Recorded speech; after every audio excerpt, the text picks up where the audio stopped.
शंकर भगवान की जय। भजन आपको हम लोग स्वागत कर रहे हैं। भगवान श्री शिव जी का ये महामास है। महामास के अंतर्गत जो श्रावण महीना है, श्रावण महीना के अंतर्गत श्री शिव जी का भक्ति आराधना श्रवण करना, उनके नाम, उनके कथा, उनकी लीला का गुणगान श्रवण करना इस महीना में बहुत महान माना जाता है। सो आपके बीच में 21 दिन तक हम पहुँच रहे हैं। 21वां दिन पूरा हो रहा। आपके बीच में इस कथा को लाने के लिए आप हमारे साथ करीबन घंटे तक जुड़े रहिए। इस कथा को भरपूर आनंद हम आपको देंगे। कुछ ध्यान मंत्र है। पहले कल की कथा को थोड़ा से श्रवण दोबारा कर लेते हैं। कल हम लोग सुने थे कैसे भगवान शिव और भगवान कुबेर में मित्रता हुई। मित्रता, भगवान शिव से मित्रता बहुत कम देवताओं से है। वास्तव में और ग्रंथ में कहीं नहीं लिखा है कि भगवान और शिव जी का मित्र और कोई है, लेकिन यहाँ पर लिखा है कि है। कहाँ पे लिखा है? शिव पुराण में लिखा है कि भगवान शिव ने किसी को मित्र बनाए तो कुबेर को। और कैसे बनाए? ये दोनों का धाम आसपास में है। कैलाश पर्वत के आसपास में दोनों का है। कैसे लिखा हुआ हम कल का उस भाग को दोबारा आपको सुना देते हैं। भगवान शिव कैलाश पर्वत पर गगन तथा सृष्टि खंड का उपसंहार करने वाले कुबेर के साथ मित्रता का बात है कि ब्रह्मा जी वहां आए, जहाँ हुए गणपालों को नाम लोकपूर्वक विस्तृत परिचय दिए। फिर बताने लगे कि कैसे हमारे बीच में कैलाश पर्वत के साथ साथ में कुबेर भगवान वहां कर रहने लगे। उनमें से मुहूर्त से अपने स्थान पर प्रवेश करके भक्त वत्सल परमेश्वर शिव ने सबको प्रेम दान के साथ किया। उसके बाद आनंद से भरे हुए श्री विष्णु समस्त देवताओं, मुनियों और सिद्धियों शिव जी को प्रसन्नता पूर्वक अभिषेक किए। कहाँ पर? सारे देवताओं मिलकर के अभिषेक किए। कहाँ पर किए? भगवान शिव का कैलाश धाम पर। कब? जब भगवान शिव ने कैलाश का धाम स्वीकार किए। स्वीकार करने के बाद में अपने धाम का आसपास में ही इसको आकर बैठा लिए शाम को कुबेर को। और वे हाथों में नाना प्रकार के भेंटे लेकर के सब क्रमश उनका पूजन किए और बड़े उत्सव के साथ उनकी आरती उतारी। सारे देवताओं ने मिलकर के भगवान शिव जी की आरती उतारे। और उस समय आकाश से फूलों की वर्षा हुई तो मंगल सूचक थी। अब और जय जयकार हुआ, नमस्कार शब्द गूंजने लगी, महान उत्साह फैला हुआ था जो सबके सुखों को बढ़ा जा रहा था। उस समय सिंहासन पर बैठकर श्री विष्णु आदि सभी देवताओं के द्वारा की गई उचित सेवा बारंबार ग्रहण करते हुए भगवान शिव बड़ी शोभा पाए। कहाँ पर? कैलाश पर्वत पर बैठ करके। कथा में सुना रहा हूँ आपको शिव महापुराण से। और शिव महापुराण कथा लगे कैसे भगवान शिव का मित्रता कुबेर से हुई। तो कुबेर भगवान ऐसा ही है।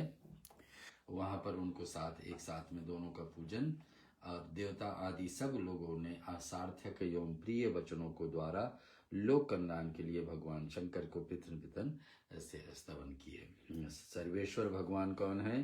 सर्वेश्वर भगवान प्रभु ने प्रसन्नताचित होकर के स्तवन सुन करके उसको प्रसन्नता पूर्वक मन वंचित फल एवं अभीष्ट वस्तु प्रदान किए। किसको प्रदान किए? भगवान शिव ने प्रदान किए कुबेर को, क्योंकि कुबेर को भगवान ने स्वीकार किए। कुबेर ने एक जन्म में कितनी भक्ति किए थे, भगवान शिव जी को दीप दान करने के काम किए थे, जिसके कारण से भगवान कुबेर इतने प्रिय हो गए भगवान शिव को। और प्रिय हो गए कि भगवान ने उनके साथ एक जन्म में पार्वती मैया ने प्रसन्न किए उनको। पार्वती मैया ने प्रसन्न हुए तो उनको आशीर्वाद दिए कि तुम्हारे इतने सारे खजाना हो जाएंगे। और उसके साथ साथ में मैया का आशीर्वाद के साथ में भगवान शिव ने उसको अपने धाम के आसपास में उनका पर्वत का भी निर्माण करवाए, जो कुबेर भगवान का धाम और शिव जी का कैलाश एक साथ गुजरते हैं। तो एक ऐसा उत्सव के बाद में ऐसा जब उत्सव हो गई तब सारे देवताओं को भगवान की आज्ञा से देवताओं सारे अपने अपने लोक को तरफ चले जाते हैं। अब आगे बात होती है रुद्र संहिता का द्वितीय सती खंड आता है। इसको कथा पर हम प्रवेश करेंगे। कुछ ध्यान मंत्र ले लेते हैं, फिर तुलसी रानी आपको एक भजन श्रवण कराएगी। बोलो शंकर भगवान की जय। ओम श्री मनमहागणाधिपतये नमः। ओम श्री सरस्वते नमः। ओम श्री लक्ष्मी नारायणाय भ्यो नमः। ओम श्री उमा महेश्वरायेभ्यो नमः। ओम श्री वाणी हिरणागर्भायेभ्यो नमः। ओम सचिपुंद्रायेभ्यो नमः। ओम इष्ट देवतायेभ्यो नमः।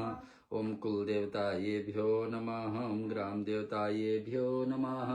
ओम वास्तु देवतायेभ्यो नमः। सर्वेभ्यो देवेभ्यो श्री गुरु चरण कमलेभ्यो नमः। ओम शन्नो मित्रा शरणो वर्णा शन्नो भयतिर्मा शन्नो इंद्रो बृहस्पति शन्नो विष्णुरुरुकमः। नमो ब्रह्मणे नमस्ते वायु तमेव प्रत्यक्षं प्रत्यक्ष्यं ब्रह्मासि तमेव प्रत्यक्षं ब्रह्म वदिष्यामि नित्यं वदिष्यामि सत्यं वदिष्यामि तद्मौतु तद्वक्तामौतु औतु मम औतु वक्तारम्। ओम शांति शांति शांति। तो कथा आज रहेगी नारद मुनि का प्रश्न ब्रह्मा जी से। वहीं से तो कथा आ रही हम लोग को। नारद जी पूछ रहे हैं एक प्रश्न और भगवान और उनके पिता भगवान ब्रह्मा जी इस कथा को ज्ञान दे रहे। और बीच में साधन हम लोग को शिव महापुराण से। अभी हमारे बीच में तुलसी रानी एक भजन सुना रही है।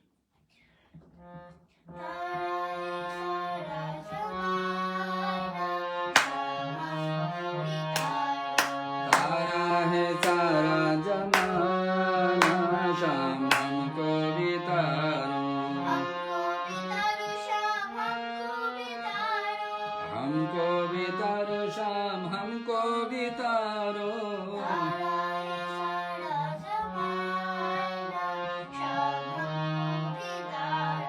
तारा है सारा जमाना शाम हमको बितारो।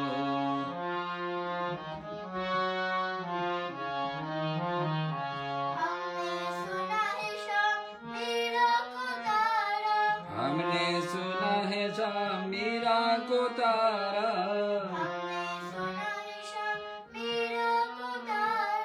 हमने सुना है शाम मीरा को तारा।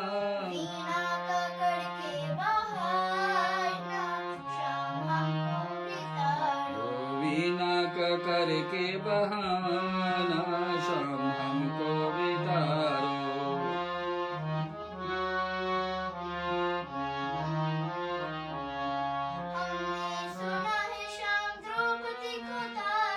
हमने सुना है शाम द्रौपदी को तारा, साड़ी का करके बहाना शाम हमको बितारो।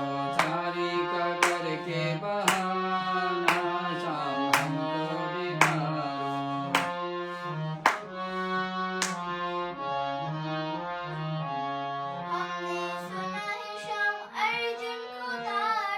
हमने सुना है शाम अर्जुन को तारा, हमने सुना है शाम अर्जुन को तारा। गीता का करके बहाना शाम हमको बितारो। तारा है सारा जमाना शाम हमको बितारो।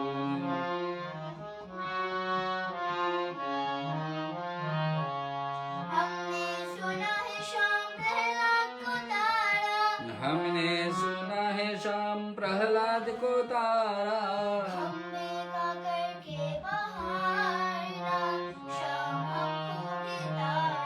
तारा है सारा जमाना शाम हमको बितारो। तारा है सारा जमाना शाम हमको बितारो। तारा है सारा जमाना शाम हमको बितारो। हमको बितारो शाम हमको बितारो। हमको बितारो दाम हमको बितारो। तारा है सारा जमाना शाम हमको बितारो। तारा है सारा जमाना शाम हमको बितारो। श्याम सुंदर भगवान की जय। भजन हम लोग ले रहे हैं रुद्र संहिता से द्वितीय यानी कि सती का खंड आ रहे हैं शिव महापुराण से। इस महीना में जितने भगवान शिव जी का लीला आप श्रवण करेंगे उतना ही भलाई है। नारद जी का प्रश्न ब्रह्मा जी के सामने, ब्रह्मलोक में खड़े हैं। ब्रह्मा के पास क्यों नारद जी गए?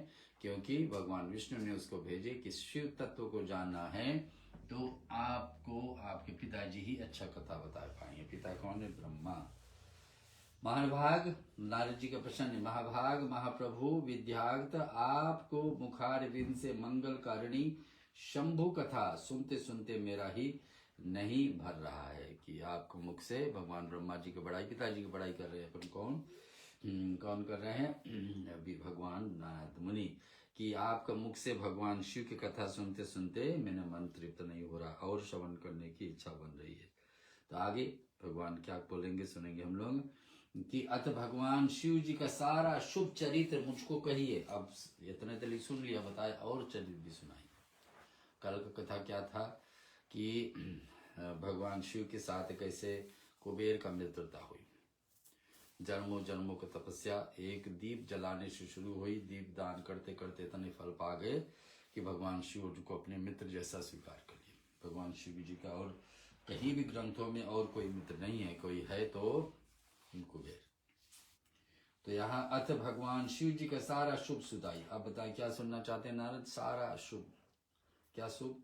कि भगवान शिव जी के सारे शुभ लीला मुझे समझाइए, सारा शुभ चरित्र सुनाइए। संपूर्ण विश्व को सृष्टि करने वाले ब्रह्मदेव, मैं सती के कीर्ति को युक्त शिव जी का दिव्य चरित्र सुनना। अब सती के विषय में सुनना चाहते हैं नारद जी कि सती कैसे हमारे बीच में है, शिव जी की अर्धाग्नि कैसे बनी। अब ये सब सुनेंगे। मैं सती का कीर्ति युक्त सुनना चाहता हूँ। शोभा शालिनी सती किस प्रकार से दक्ष पत्नी के गर्भ से उत्पन्न हुई। पहले वहां से ले चलो।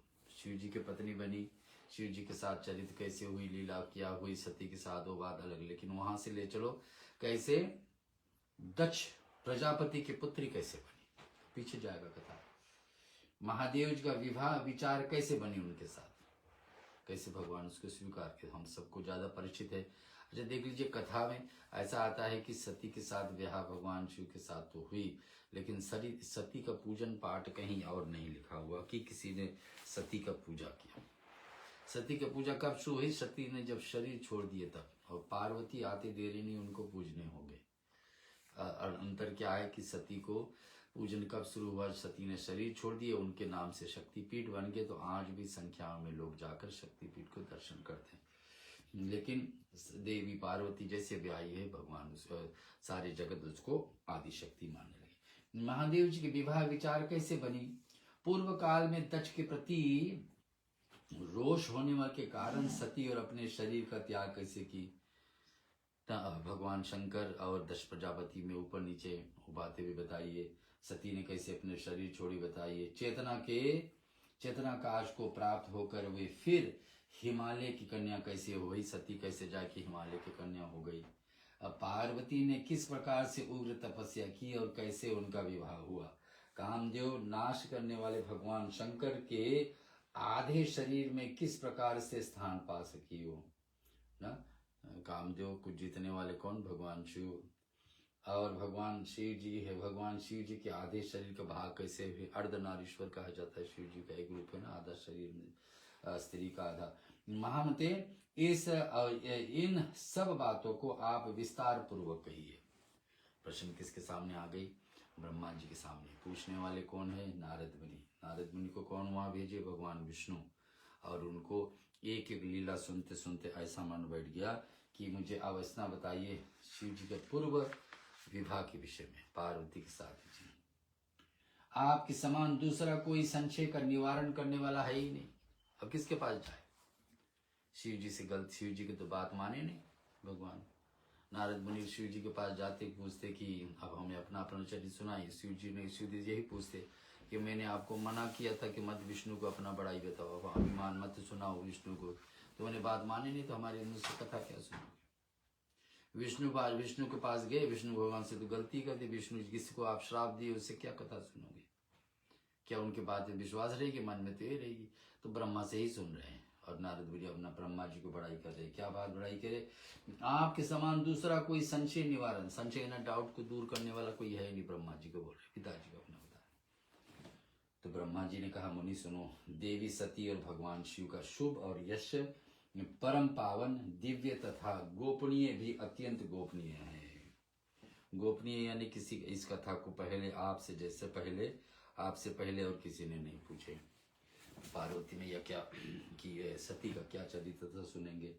गोपनीय तुम सब मुझसे सुन लो, जो कुछ जान पूछे आप प्रश्न की सती कौन थी, कैसे जन्मी, कौन तपस्या करके कैसे अपने आई, कैसे शिव जी को प्राप्ति हुई, कैसे अपना शरीर को भस्म कर दिए, कैसे अपने उनके पिता राजा दक्ष प्रजापति शिव जी से वैर रखते, ये सारे बात बता।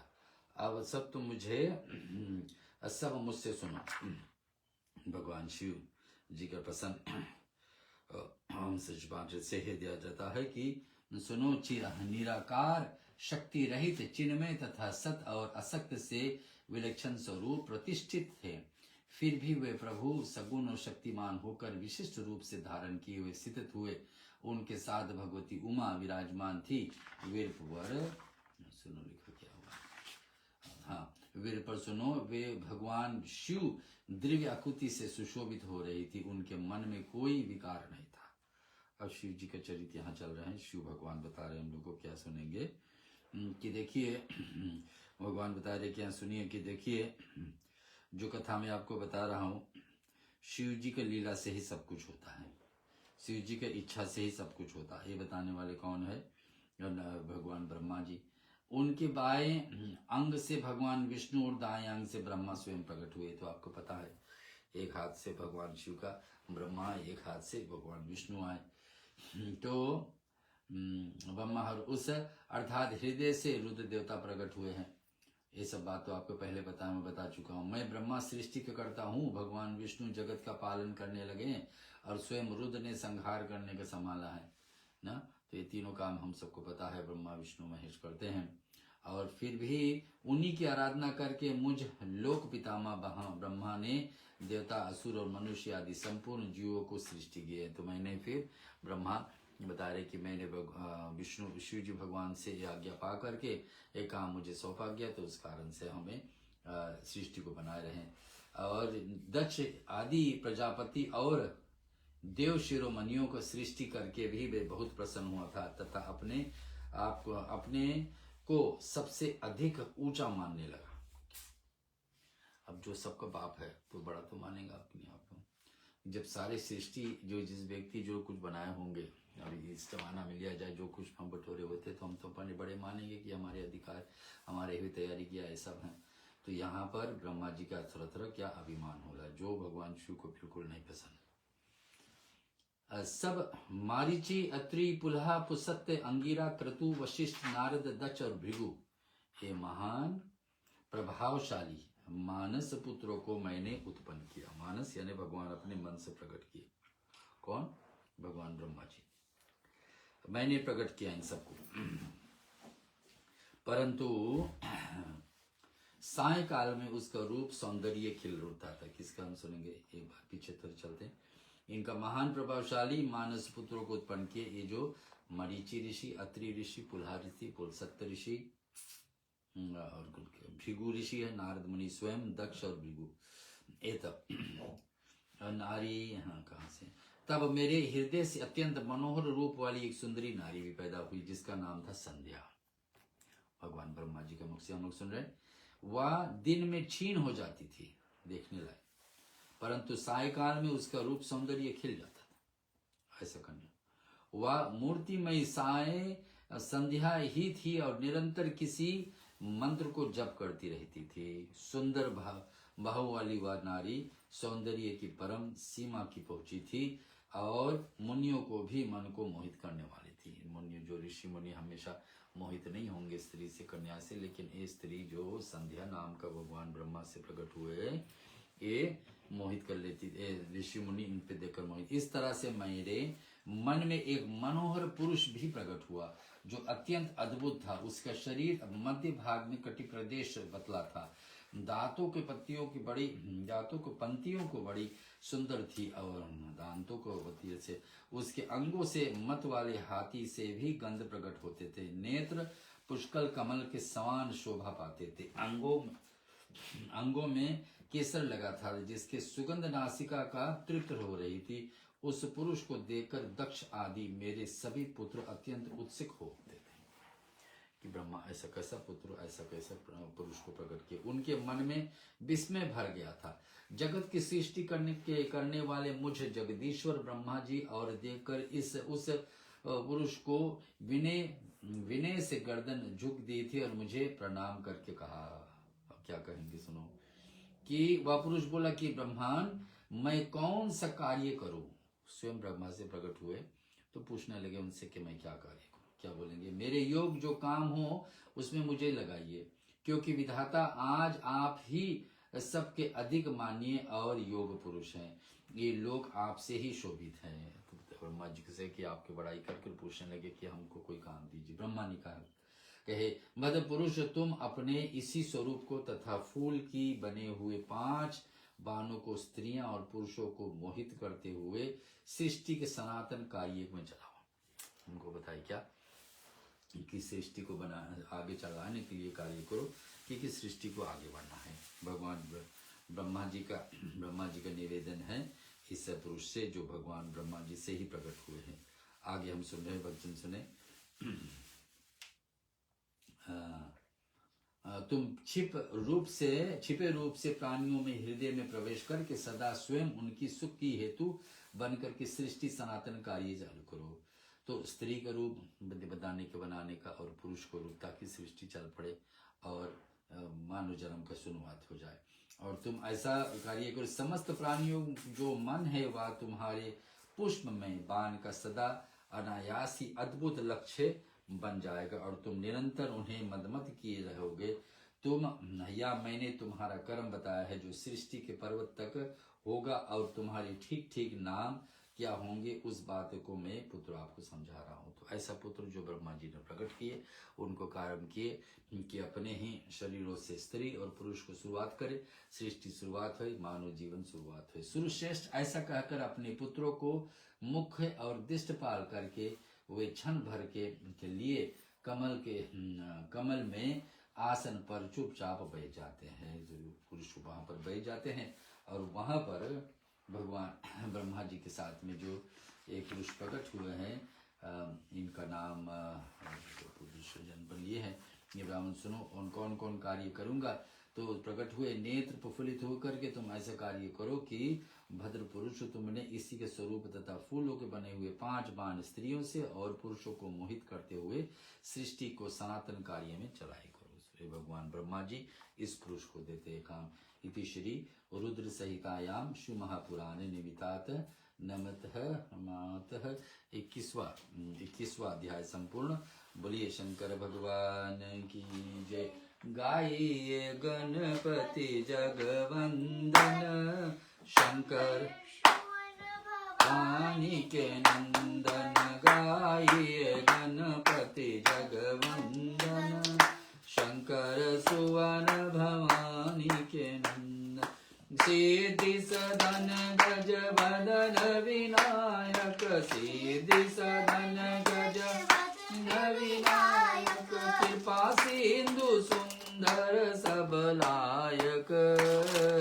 गाइए गणपति जगवंदन, शंकर सुवन भवानी के नंद। मोदक प्रिय मुद मंगल दाता, मोदक प्रिय मंगल दाता। विज्ञवारित बुद्धि विदाता। गाइए शंकर सुवन भवानी के नंदन, शंकर सुवन भवानी के नंदन।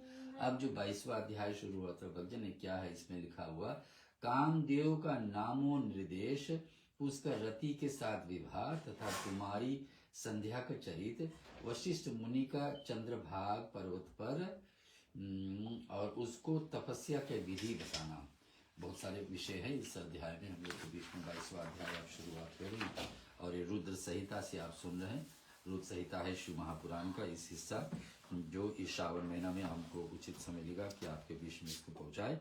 भक्ति इसमें आप जुड़े रहे कुछ देर तक।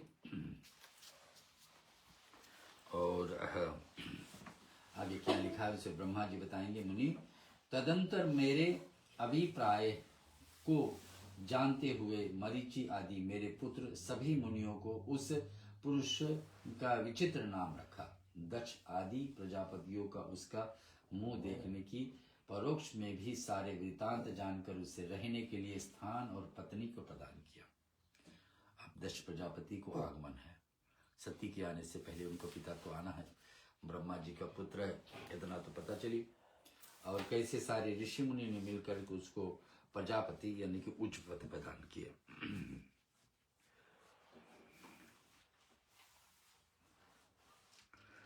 और आगे लिखा हुआ कि ऋषि बोले कि तुम जन्म लेते ही हमारे मन कभी मतने लगे हों, इसलिए लोक में मनमंत नाम से विख्यात भी होगो।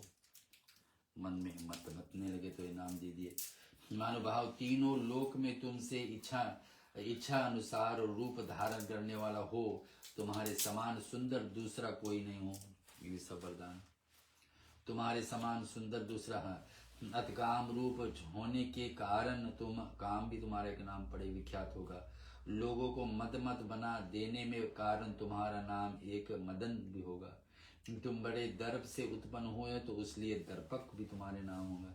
तुम संदर्भ होने के कारण तुम जगत में तुम्हारे कंदर्भी नाम पड़ेंगे, तुम्हारे ख्याति होंगे। मन है समस्त देवताओं के सम्मिलित बल पराक्रम भी तुम्हारे समान नहीं होंगे। अतः सभी स्थानों पर तुम्हारा अधिकार होगा और तुम सर्वव्यापी हो जाओगे। इतने सारे वरदान एक व्यक्ति का बताइए। ब्रह्मा को पुत्र और ऋषि मुनि के मिलकर के इनको आशीर्वाद दे रहे।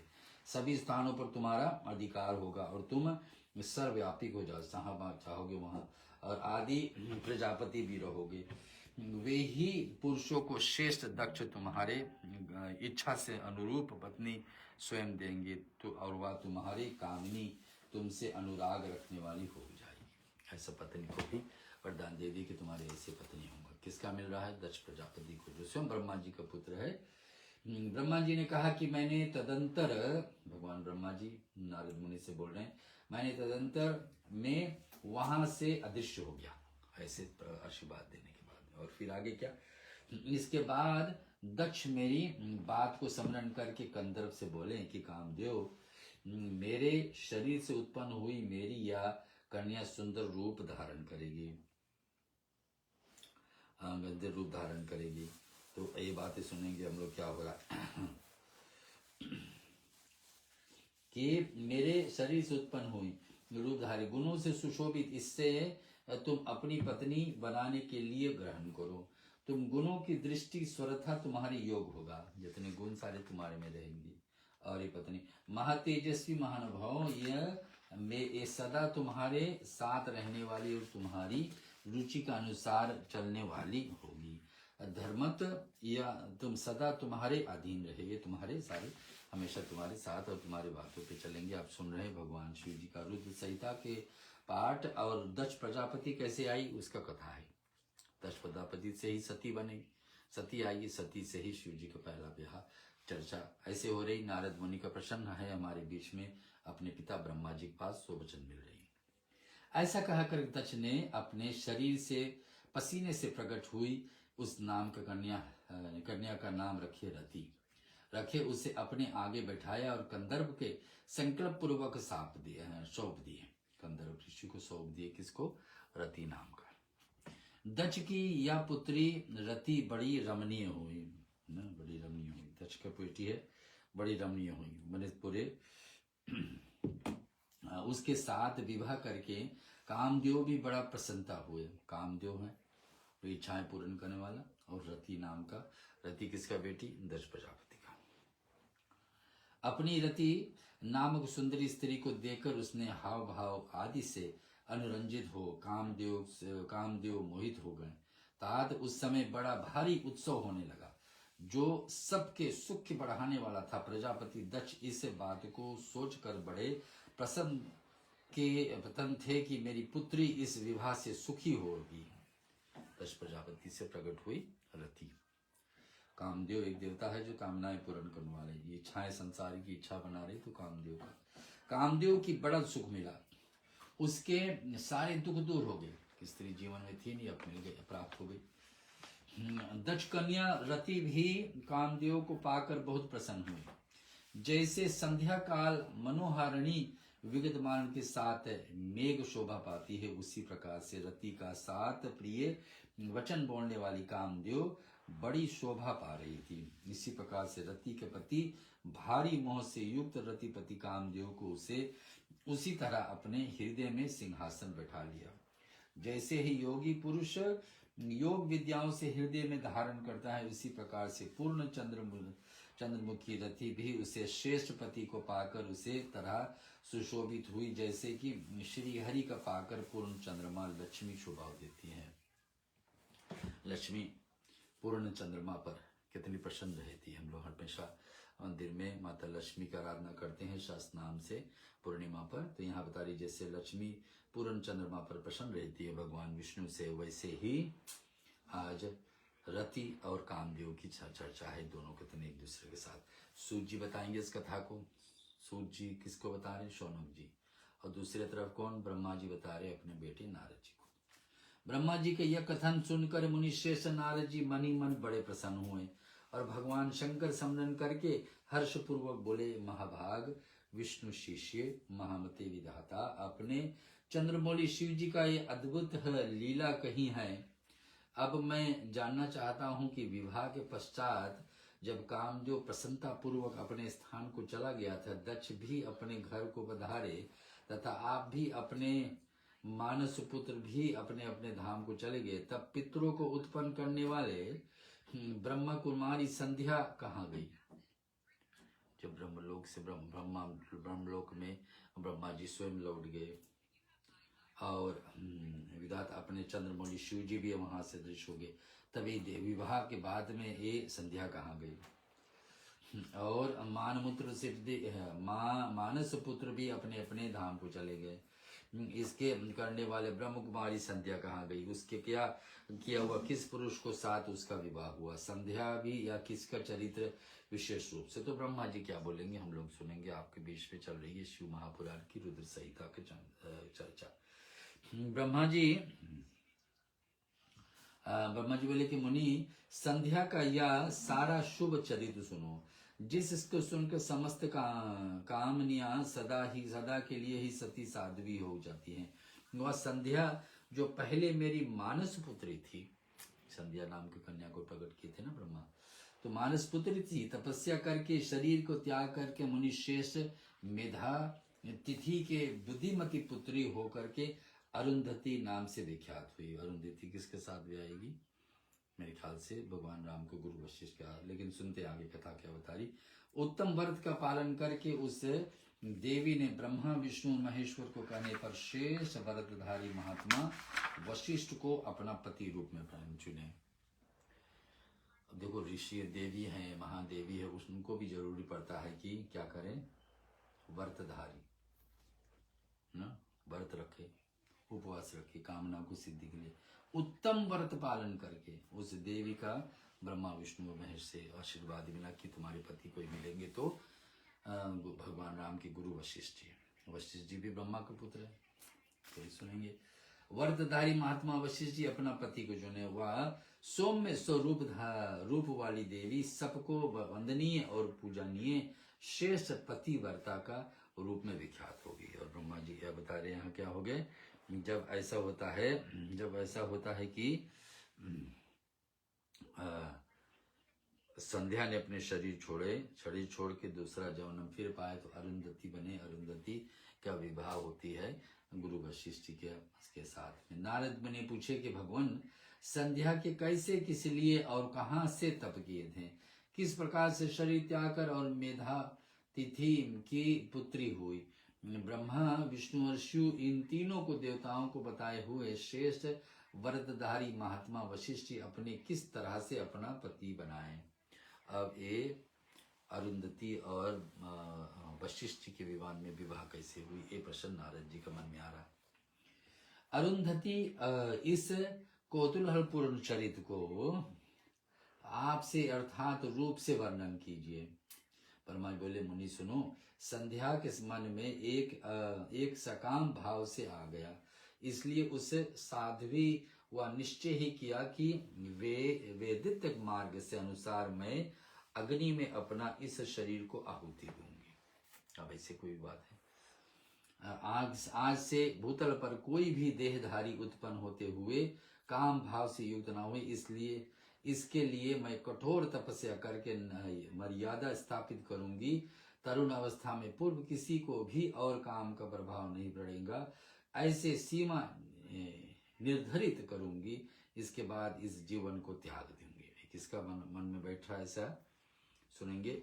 संध्या के मन में एक बार सकाम भाव से आ गया कि इसलिए इस साध्वी शरीर को मैं इस प्रकार से त्यागूंगी। संध्या की इच्छा सुनेंगे आगे। मणिमन ऐसा विचार करके संध्या चंद्रभाग नामक एक श्रेष्ठ पर्वत पर चली गई और ऐसा व्रत करने लगी कि ऐसा व्रत करते करते शरीर को अग्नि को मैं सौंप दूंगा, जो आज तक किसी ने नहीं किया। संध्या करना चाहती है। मणिमन ऐसा विचार करके संध्या चंद्रभाग नामक इस श्रेष्ठ पर्वत पर चली गई, जहां से चंद्रभाग नदी प्रादुर्भाव होता आज भी, जहां से चंद्रभाग नदी। मन में तपस्या का दृढ़ निश्चय करके संध्या श्रेष्ठ पर्वत पर गई और मैंने अपने समीप बैठे हुए वेद वेदांग पारंगत विद्वान सर्वज्ञ जीवात्मा एवं ज्ञान योगी पुत्र वशिष्ठ से कहा कि बेटा वशिष्ठ, मन स्वनी संध्या तपस्या के अभिलाषा से चंद्रभाग नामक पर्वत पर गद्दी बैठी हुए है। और फिर आगे तब क्या होगा, तात वह तपस्या के भाव से नहीं जानती है, इसलिए कि इस तरह से तुम्हारे यथोचित उपदेश के उसे अभिष्ट लक्ष्य की प्राप्ति हुई, वैसा प्रसन्न हो कि ऐसा कोई लक्ष्य लेकर के शरीर छोड़ना चाहिए। तो उसके बारे में थोड़ा सा सोचिए। नारद, मैंने दयापूर्वक जब वशिष्ठ को इस प्रकार से आज्ञा दी, तब वे जो आज्ञा कह करके एक तेजस्वी ब्रह्मचारी के रूप से संध्या पास गई। तो आदेश दिया कि हाँ चलिए आगे ऐसा होगा, संध्या जो कर रही है। तो चंद्रभाग पर्वत पर एक ही देव सरोवर भी है, जो आज भी है, और जो जलाशोचित है, गुणों से परिपूर्ण है और मान सरोवर के समान शोभा पाता है। मान सरोवर जैसे भगवान शिव और पार्वती को प्रिय है, वैसे इस पर्वत पर बैठे हुए संध्या वहीं पर शरीर छोड़ने वाली है। परिपूर्ण मान सरोवर के समान शोभा। वशिष्ठ जी उस सरोवर को देखा और उसने तट पर बैठी हुई संध्या को भी दृष्टिपात देखा। वशिष्ठ जी ने देखा कि संध्या क्या करने वाली है।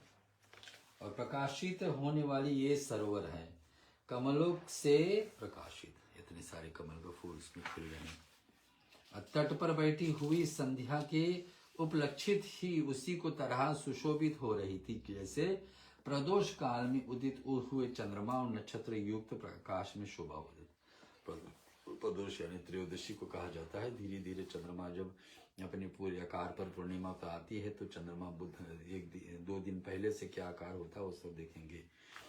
तो सुंदर भाव वाली संध्या को भी वहीं पर बैठी देख मुनि ने कोतला पूर्वक उस बल लोहित नाम को सरोवर को अच्छी तरह से देखा। उसी प्रकार से पर्वत को शिखर पर दक्षिण समुद्र की हो जाती है, समुद्र की ओर जाती हुई थी, जो धारा वहां से निकलती थी।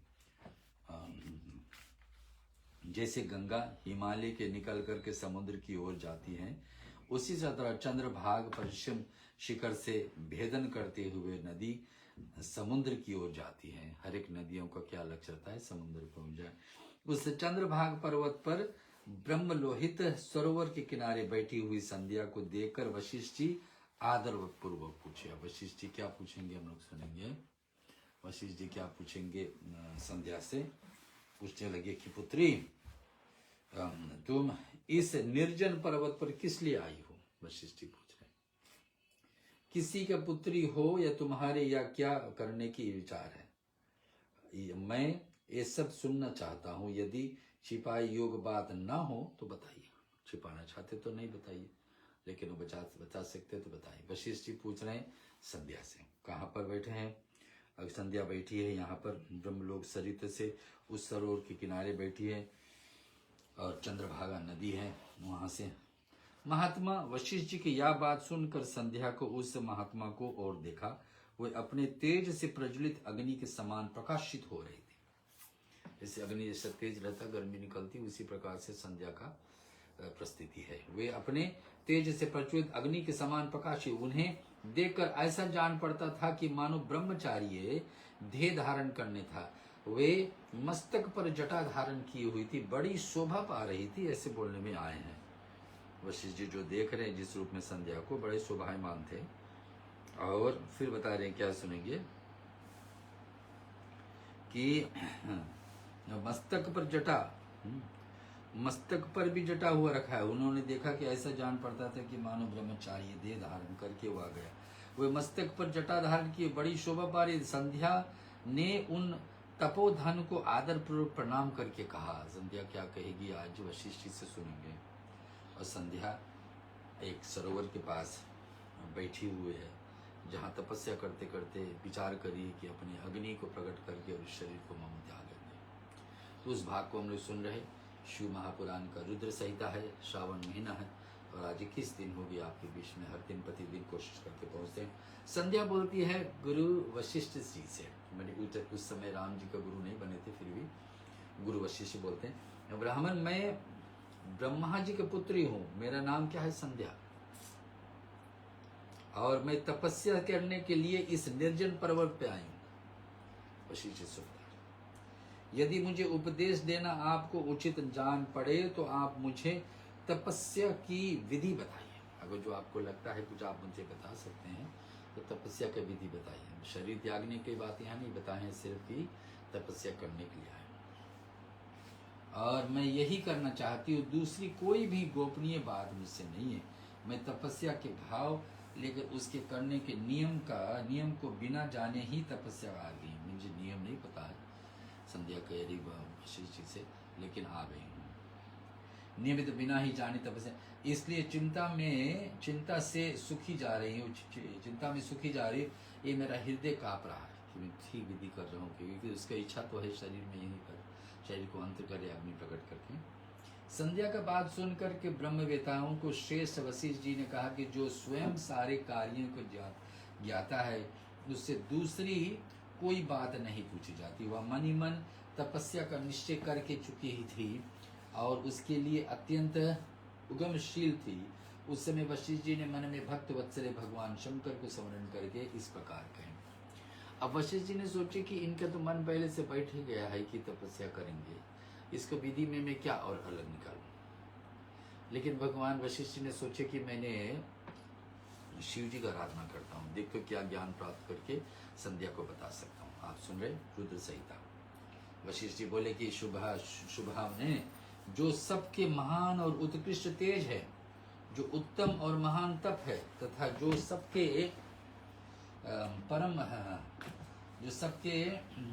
परमाराध्य परमात्मा है, उन भगवान शंभु को तुम्हें हृदय में धारण करो।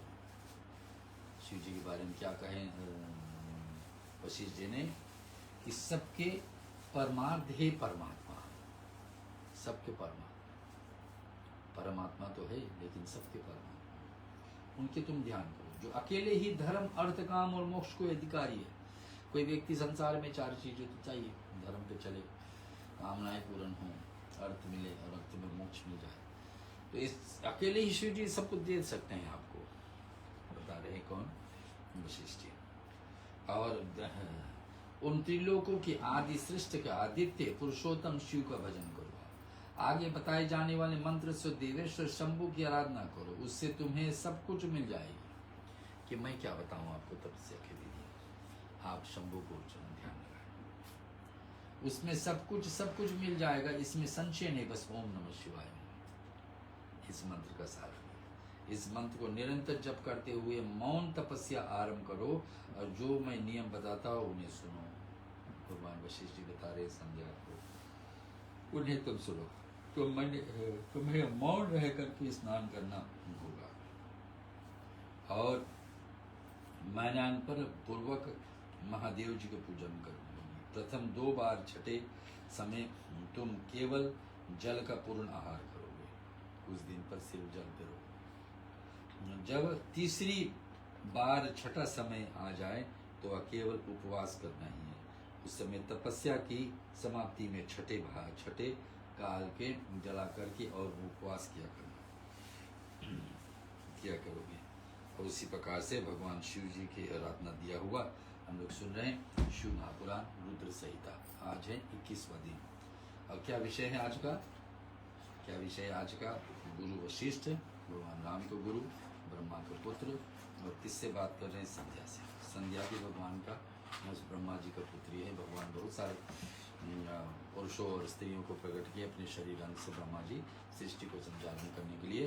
तो हम दोनों में बातचीत चल रही है। वशिष्ठ जी पूछ रहे हैं, वशिष्ठ जी बता रहे हैं संध्या को तपस्या की विधि है, और दोनों बैठे हैं का मुद्राचल संध्या करना। भक्तवत्सल सुशोभित है ऐसा जलाशय, जो जैसा मानसरोवर जैसा जलाशय है, सरोवर है, वहां पर बैठिए। संध्या की इच्छा है कि तपस्या करते करते मैं अपने शरीर अग्नि को दे दूं, अग्नि को सौंप दूं, माने बस मुझे। इस प्रकार इसको जानने वाले मौन तपस्या ब्रह्मचार्य के फल देने वाले तथा संपूर्ण अभिष्ट को मनोरथों को पूर्ण करने वाले, उनको आदेश दे दे कि मुझसे मत पूछो तपस्या की विधि, स्वयं शिव जी का ध्यान करो। आगे क्या होगा हम सुनेंगे। यह सत्य है, इसमें संशय नहीं है। अपने चित्त से ऐसा शुभ उद्देश्य लेकर के इच्छा अनुसार शंकर जी का चिंतन करो, मैं वे प्रसन्न होकर तुम्हें अवश्य ही अभिष्ट फल प्रदान देंगे। अब वशिष्ठ जी यहाँ आज्ञा दे रहे हैं संध्या को कि आप शिव जी को आराधना करो, वो जो मार्गदर्शन कराएंगे आपको वही उचित रहेगा। वशिष्ठ जी समझ गए ये तो तपस्या करने के लिए आई है, इसमें मुझसे पूछ रही विधि, अब मैं और इनको कुछ नया ज्ञान दूं जो इसके पास नहीं है, और जिसमें वो मन में जो बैठाए हुई विधि करने उसको मन हट जाए तो उसका तपस्या में भंग हो। तो श्रेष्ठ है कि शिव जी के श्राप से होते थे। इस तरह से संध्या को तपस्या करने की विधि उपदेश देकर मुनिवर वशिष्ठ जी यथोचित रूप उससे विदा से वहीं अंतर ध्यान हो जाते। भगवान शिव जी को सौंप देते हैं गुरु वशिष्ठ जी की आप संध्या अब इनको ध्यान करो। यहाँ पर अध्याय 22वां पूरा हो रहा। इति श्री रुद्र संहिता भगवान शंकर कथा निमित्तात 21वां अध्याय संपूर्ण। बोलो शंकर भगवान की जय। आओ जी गजानन आओ जी गजानन आओ जी, मेरा पार लगाओ जी, मेरा पार लगाओ जी, मेरा पार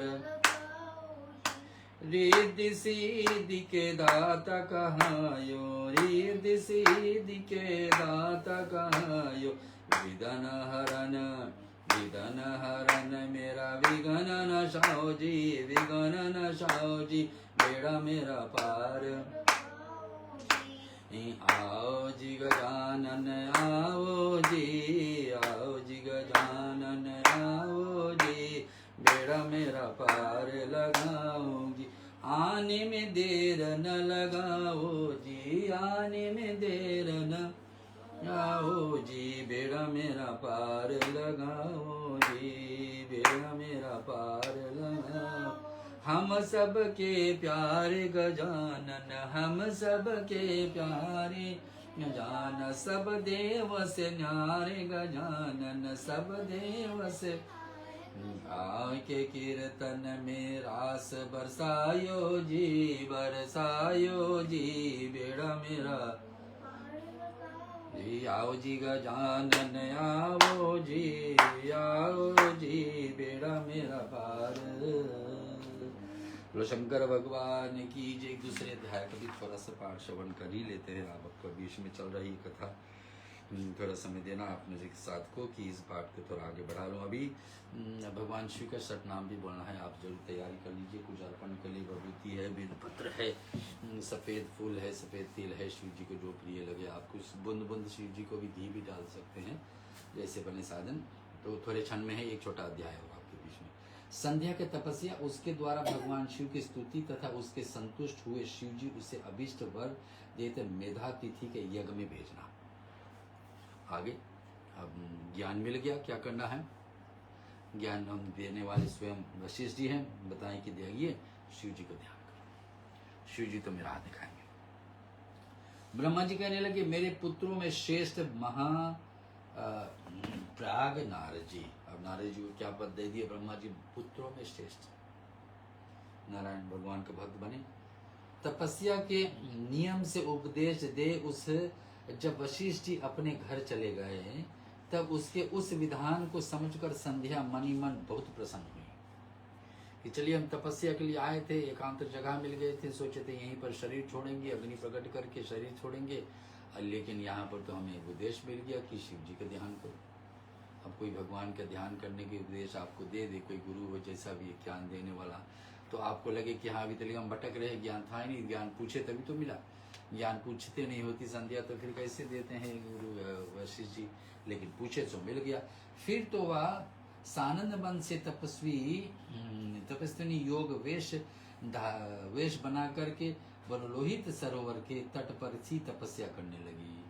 शिव जी के ध्यान में जाकर उसी पर्वत के पास, उसी सरोवर के पास तपस्या करने। वशिष्ठ जी के तपस्या के लिए जब इस मंत्र का साधन बताया था, ओम नमः शिवाय मंत्र था, और उसी से उत्तम भक्ति भाव से साथ वह भगवान शंकर की आराधना करने लगी। उसने भगवान शिव जी को अपने चित्त को लगाया किया और एकाग्रचित मन से वह बड़ी भारी तपस्या करने लगी। तपस्या में लगी, बहुत सारी तपस्या। क्या तपस्या सुनेंगे? उसमें तपस्या से लगे हुए उसके 4 युग व्यतीत हो गए। बताइए तो सतयुग, सतयुग है भगवान, है ना, और फिर उसके भगवान राम को आने के समय आएगा तो फिर त्रेता आएगी, फिर द्वापर आएगी, फिर कलयुग है। तो बहुत सारे 4 युग तपस्या निकाल दी। कौन तपस्या कर रही? संध्या। कैसे ज्ञान पाई? वशिष्ठ से। वशिष्ठ जी भी स्वयं के लिए मंत्र तो बताए, लेकिन शिव जी को बीच में जोड़ दिए कि शिव जी से और आप ध्यान लगाओ उनको। ध्यान कैसे लगाएंगे? मंत्र से। मंत्र में इतनी शक्ति।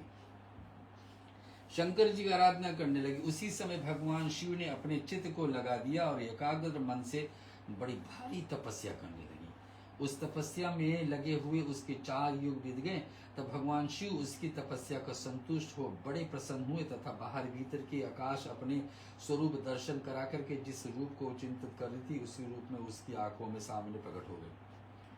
अब भगवान हमको कैसे दिखते हैं? जिस रूप में हम भगवान को समझते हैं, भगवान उसी रूप में तो हमारे बीच में आएंगे।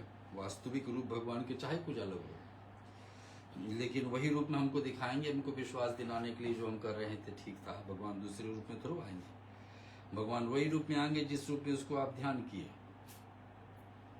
तो आगे क्या होगा सुनेंगे।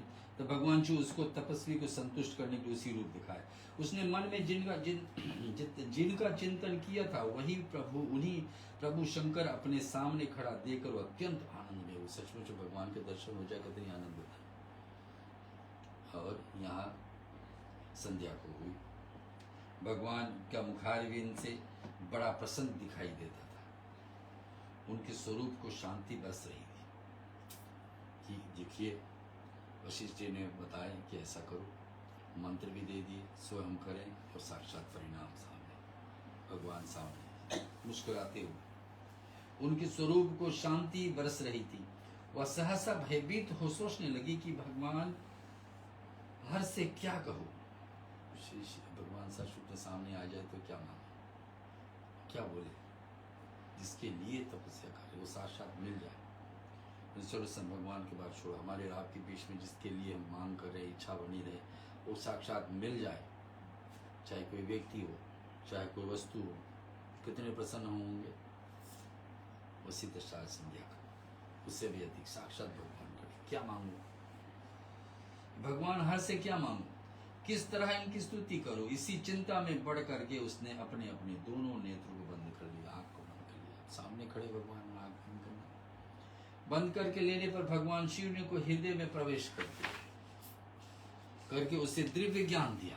भगवान शिव उनके अंदर प्रवेश कर दिव्य ज्ञान दे दिया, दिव्य वाणी और दिव्य दृष्टि को प्रदान की। जब उसे दिव्य ज्ञान, दिव्य दृष्टि और दिव्य वाणी प्राप्त हो गई तो वह कठिनाई से ज्ञात होने के जगदीश्वर शिव को प्रत्यक्ष दे करके उनकी स्तुति करने लगे। संध्या क्या स्तुति करेगी? इसमें भगवान स्वयं प्रवेश किए, दिव्य ज्ञान दिए, दिव्य भक्ति दिए और क्या दिए? दिव्य दृष्टि दिए, उसको देखने में दिव्य भगवान लगे और दिव्य वाणी से क्या बात है। संध्या बोले कि जो निराकार और परम ज्ञान में है और जो ना स्थूल है, ना सूक्ष्म है, ना उच्च है, ना तीन के स्वरूप है, योगी जन अपने हृदय से भीतर चिंतन करते हुए उन्हीं लोक दृष्टा के आप भगवान शिव को नमस्कार है,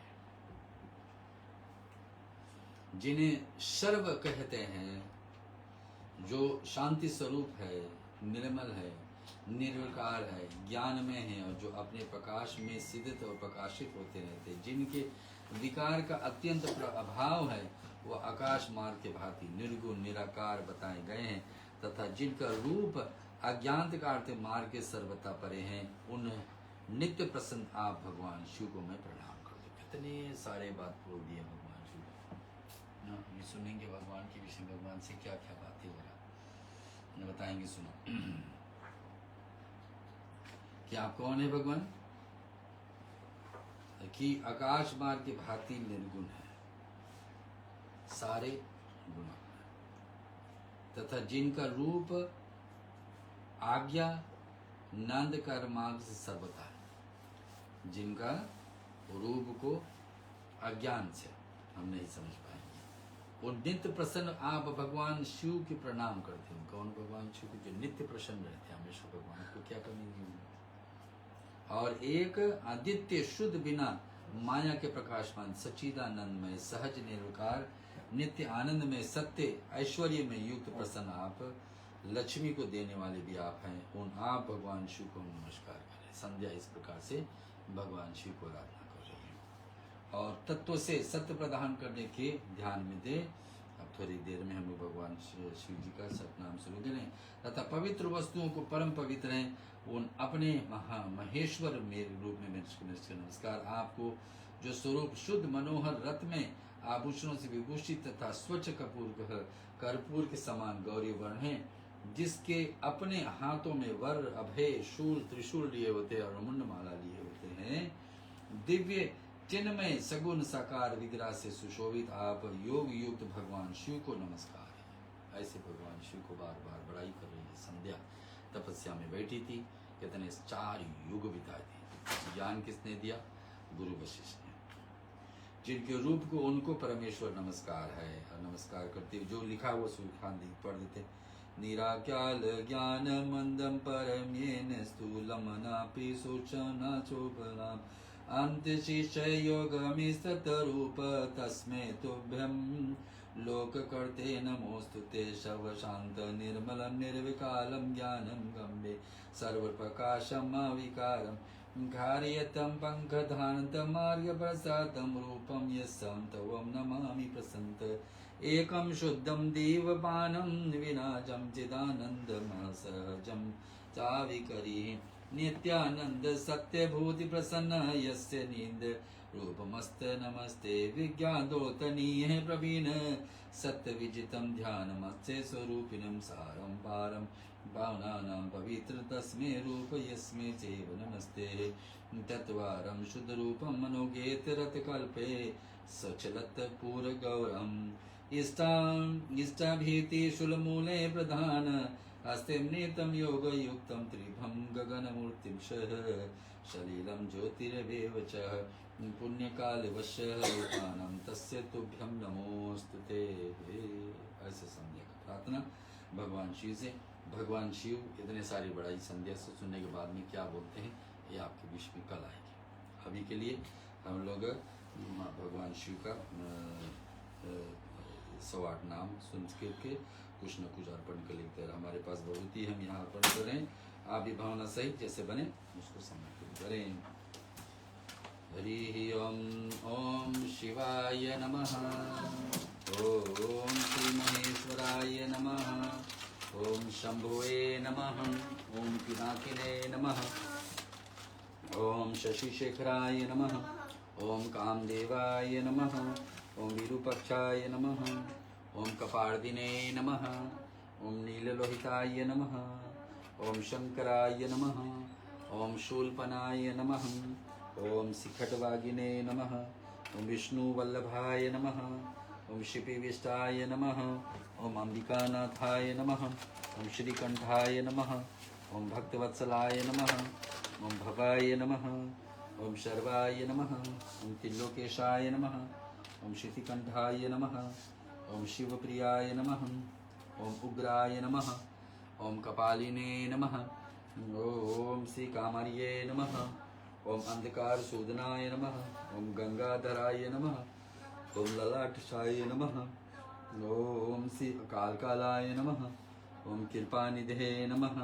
ओम भीमाय नमः। ओम श्री परशुहस्ताय नमः। ओम श्री परशुहस्ताय नमः। ओम मृगपनाय नमः। ओम जटाधराय नमः। ओम कैलाशवासिने नमः। ओम कविचने नमः। ओम कठोराय नमः। ओम त्रिपुरांतकाय नमः। ओम वृषांकाय नमः। ओम विषुभारूढ़ाय नमः। ओम भस्मत वृद्ध विग्राय नमः। ओम सांप्रियाय नमः। ओम स्वैरमयाय नमः। ओम त्रिमूर्ते नमः। ओम अविनेश्वराय नमः। ओम स्वर्गाय नमः। ओम परमात्मने नमः। ओम सोम सूर्यस्त्र लोचनाय नमः। ओम हविषे नमः। ओम यगमयाय नमः। ओम श्री परमात्मने नमः। ओम सोम सूर्यस्त्र लोचनाय नमः। ओम हविषे नमः। ओम यगमयाय नमः। ओम सदाशिवाय नमः। ओम पंचवक्त्राय नमः। ओम विश्वेश्वराय नमः। ओम वीरभद्राय नमः। ओम गणनाथाय नमः। ओम प्रजापते नमः। ओम हिरण्यरेतसे नमः। ओम दुर्दशाय नमः। ओम गिरिशाय नमः। ओम गिरिशय्याय नमः। ओम अनघाय नमः। ओम भुजंगभूषणाय नमः। ओम भविष्ये नमः। ओम भर्गाय नमः। ओम गिरिधाविने नमः। ओम श्री अष्टमूर्ते नमः। ओम शुद्ध विग्रहाय नमः। ओम श्री शाश्वताय नमः। ओम खंड परशुवे नमः। ओम अजाय नमः। ओम श्री पाशविमोचकाय नमः। ओम कृतिवाससे नमः। ओम पुराराते नमः। ओम भगवते नमः। ओम प्रथमाधिपाय नमः। ओम मृत्युंजयाय नमः। ओम सूक्ष्म तन्वे नमः। ओम जगद्व्यापिने नमः। ओम जगद्गुरुवे नमः। ओम श्री व्यामकेशाय नमः। ओम महासेनाय नमः। ओम जनकाय नमः। ओम पवित्राय नमः। चारु विक्रमाय नमः। ओम मृतपते नमः। ओम स्थानवे नमः। ओम अहिर्भूर्धनाय नमः। ओम दिगंबराय नमः। ओम मृडाय नमः। ओम पशुपते नमः। ओम देवाय नमः। ओम महादेवाय नमः। ओम अव्याय नमः। ओम हरे नमः। ओम पुष्पदानविदे नमः। ओम भगनेत्रेविदे नमः। ओम अपवर्गवरदाय नमः। ओम अविग्राय नमः। ओम अव्यक्ताय नमः। ओम अनंताय नमः। ओम दक्षध्वहराय नमः। ओम सहस्त्रछाय नमः। ओम तारकाय नमः। ओम हराय नमः। ओम सहस्त्रप्रदे नमः। ओम परमेश्वराय नमः। त्र्यंबकं सुगंधिं पुष्टिवर्धनम गुरुवारकमिव वंदनानि मृत्युर्मोक्षेमामृता। भजन आज बहुत सारी कथाओं आपके बीच में कुबेर से विषय शुरू किए। कैसे कुबेर भगवान विष्णु शिव जी को मित्र बने, वहाँ से शुरू को कल भी वहीं छोड़े थे, वहीं से आगे बढ़ाए। और शिव भगवान को मित्र संसार में किए और एक नहीं है, एक ही है कुबेर। कैसे दोनों में इतना मित्रता हुई कि एक दूसरे के आसपास में रहते हैं आज भी। वहाँ से कथा बढ़ी, नारद बने और पूछे कि दक्ष प्रजापति के बारे में बताइए। उनका बेटी सती होगी, शिव जी के प्यास में आई, उसका बताइए। लेकिन पहले सती कैसे आई, पहले दक्ष प्रजापति कैसे आए, वो सारे बात लेकर बहुत गहराई में हम लोग चले गए। लेकिन कब जैसे अवसर रहेगी आपके बीच में कल पूछेंगे तुलसीदास से, तुलसी जी से कुछ सुनते हैं।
सच्चिदानंद संदोह मोह पारी प्रसिद्ध प्रसिद्ध प्रभु मनमारी दयावत मानद पादारविन्दं प्रकृति मनोरणिवनराळं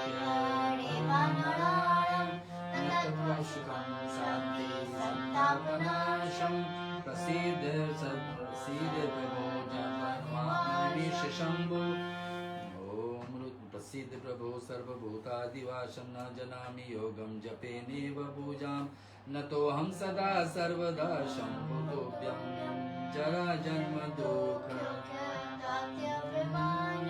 प्रभु पायापनामामीशु रुद्राष्टम रिक्त प्रोक्त विप्रेण हरतोषेया पठन्त नराम भक्तां तेषां शंभु प्रसीदत।